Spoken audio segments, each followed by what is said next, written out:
Breaking news, everyone. The credit bureaus is secretly gathering your banking data, and this data can be baked in to some of their credit scores and can affect your approval for credit. Now, many people don't know that this is happening and that the information such as your bank transaction, your spending history, and even your bank account balances is now being tracked by the three major credit bureaus. And even more shocking, you are actually giving the credit bureaus the permission to access your banking data, and you don't even know it. Now, do you believe that the credit bureaus should be able to have your banking data in order to create you a credit score for banks to judge you for lending? Or is this borderline invasion of privacy? Drop your opinion in the comments section, because in this video, I'm going to break down the three areas where the credit bureaus is getting your banking data from. And the third one is the most shocking that you did not know or expect.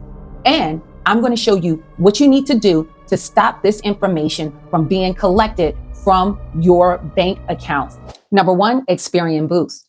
Now, millions of Americans is using Experian Boost to be able to report some positive lines of credit to their credit reports, such as utility payments, streaming services, and other utilities like your phone bill to improve their credit score. But they must let Experian Boost be able to connect to their bank account to identify those payments. And Experian Boost access your banking data and look at your spending habits and even other deposits in order to distinguish those accounts that you want to report. They are getting access to your banking data and you're volunteering for them to do so.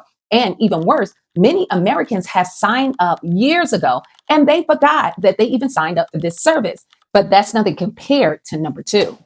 The second way, FICO Ultra and cash flow underwriting. Now, many lenders for years only focused on your credit report, but now they want to see your actual banking data. And now with FICO Ultra, which is a new rollout of a FICO score, and with banks also using cash flow underwriting, you might have even used this if you have recently applied for a loan. This is a way that they're accessing your banking data. They want to see your bank balances, your cash flow, meaning your payments schedule, and they even get to see your spending habits. So this spending habits could be things that's necessary for you, just like your food shopping bill, or if you are on medication and it's a higher cost, that's part of that cash flow makeup. They're looking at your disposable income every month, and that can even equate for your utility bills and looking at your rental payments. So with this is another way by giving this access to the credit bureaus through FICO Ultra and any credit underwriting service when you're trying to get a loan or a credit card. Anytime they ask you to connect your bank accounts, that is part of the way that the credit bureaus are now gathering your data. Now, number three is one of the biggest culprits of them all. Number three, Plaid. Now, Plaid is the biggest culprit of it all because with Plaid, this is usually the vehicle how they're getting that data. Plaid has actually partnered with FICO Ultra by getting this data, and they have partnerships with Experian to gather this banking information. And if you ever use Plaid and you didn't even know it when you connected for a rental apartment, many now rental managers use Plaid for approvals, and you can have used it when you went for a loan, for budgeting apps. And Plaid is used for payment services, investment accounts. You probably have connected to Plaid. But one thing you didn't know, Plaid's been developing their own credit score, which is called Lend Score. And with these partnerships with Experian and with FICO Ultra, Plaid has been secretly analyzing and consistently gathering your bank information, which most people don't think about after their rental application is disconnecting from Plaid.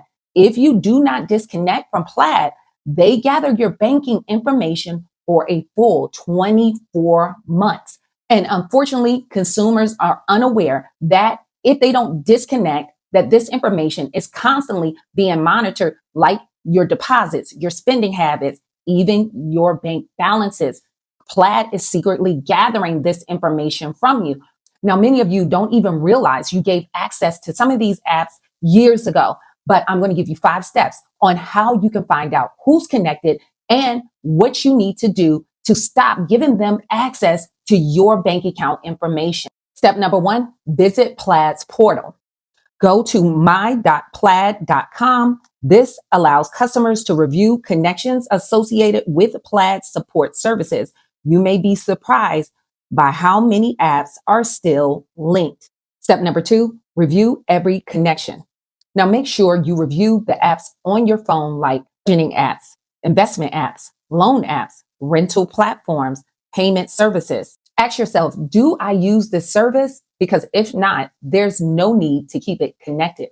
Step number 3, disconnect unused apps. If you have apps that you no longer use, you want to delete that app, but make sure that you revoke the access to that application, especially if you're not using it, because people connect to it one time and some of these apps, they forget to remove the access. And even if you delete the app, the access still remains. Or check your bank security settings. Many banks now have sections called Connected Apps, Link Accounts, Third-Party Access, Security Center. Examples like Chase, Wells Fargo, Bank of America, and Capital One.